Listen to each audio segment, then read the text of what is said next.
Welcome Yo, to what Fact is going on, Citing. guys? Here, my name is Subscribe Xander my Man, channel and today for I the got for you facts my which top you 10 want to Clash of know. Clans I will bring the animations facts for and tap on 2015. like if you like my This is any kinda video. Kumbaya Today I brought the 2015 facts of a Hello very addictive and 2016 very video. popular So if you guys game, could drop a Clash like of down Clans. below if you do So, like this list, listen and it. stay tuned after 1. The for Finnish in-depth gaming review of the giant top 10. Supercell is behind the Number super 10, successful Balloon game app GOG. In fact, it's not only the app that's grossing big. There are 2 more super popular games the company has to its credit. The Heyday app and the Boom Beach app, earning the company a spectacular $1.7 billion in sales during 2014. A rare feat, given that there are thousands of games dominating the App Store. 2. Launched in 2012, the app is still going strong. According to Statista's November 2015 data, the game is still stealing the thunder from movie apps, raking in $1,141,815 a day. Number 8, Good God. Isn't that an impossible sum of money? Game of War, Statista. Clash of Clans is still making a big splash in the app economy. An overview of the top-grossing iPhone mobile gaming apps as of November 2015. During the survey period, it was estimated that second-ranked GOG was generating about $1.1 million in daily revenue. 3. Supercell was valued at $5.5 billion, courtesy its multitude of successful mobile games. 4. According to last year's media research, Supercell spent a reported $1 million a day on app marketing. 5. The gameplay is addicting. Logging off means your base would be attacked, raided by the rival clans in no time. Which means the top players stay glued to their screens all the time. 6.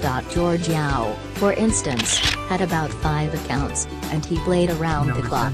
In fact, he ended up spending a good 6 months playing GOG on 5 iPads. And, yes, he managed all the 5 iPads at the same time. In fact, he was known to take his iPads into the shower as well. He carefully wrapped them in a plastic bag, to ensure that none of the accounts went inactive. Jorge Yao, Clash of Clan player. Jorge Yao, a top-ranked GOG player, had about 5 accounts, and he played around the clock, even in the shower. 7. Jorge is the first player to break the 4,000 trophy mark, which made him instantly famous.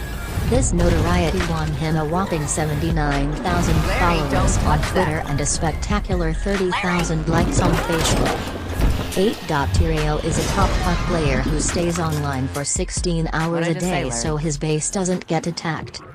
9. GOG is a free-to-play app, but the in-app strategies are such that players end up paying a premium. 10. Unlike other apps, the in-app purchase formula of this game is quite solid. In fact, it's so solid that once the users happen to download the app, he cannot turn his back on the in-app purchase thing. Spend a tiny sum of $4.99 on in-app purchases, or spend some 500 years, or send 50 invites to keep yourself active. Obviously, you know what's really beneficial for you. 11. Panda, one of the top 10 GOG players, told Wired that he spends nearly $7,000 a month on his Clash of Clan village. 12. I actually save money playing these games instead of going out and drinking. Leo, a high-ranking player who spent around $5,000 on the game said.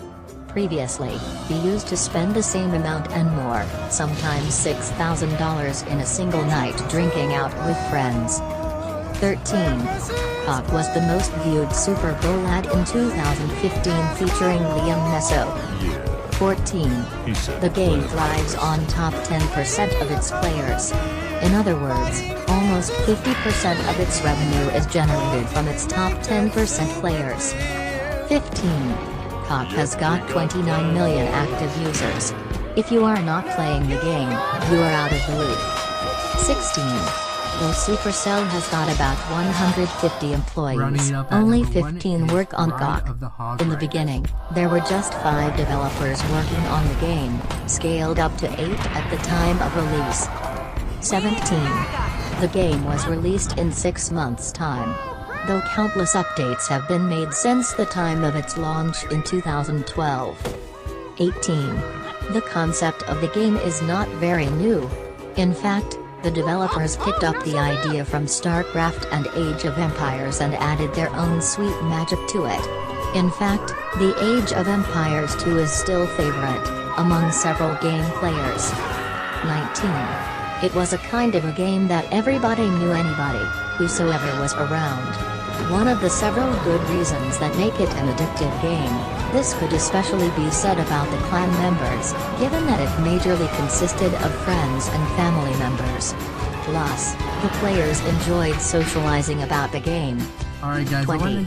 Apart from your friends and family members, you also get an opportunity to interact with fellow gamers scattered across your region or country. Clash of Clan Copycats. 21. Leveling up is a challenge, specifically when you reach the town hall levels of the game. Despite this, the gamers show up. In fact, some start playing it as soon as they wake up. 22. Impatience worked for the game, though the opposite is true for mobile games. The gamers involved were so insanely crazy about leveling up that they ended up spending a good amount of time and resources on the game. One gamer is said to have spent $200 in in-app purchases just to gain some strategic advantage. 23. Though COD was firing all cylinders in China, US and Turkey, the game couldn't manage to make much headway in Japan. So the company paired up with the big boss of Japanese gaming market, Gung Ho, developers of Puzzles and Dragons, to cross-promote each other's games in 2013. The gamble paid off. From 98th rank in Japan's iOS store, COD moved to the 11th position.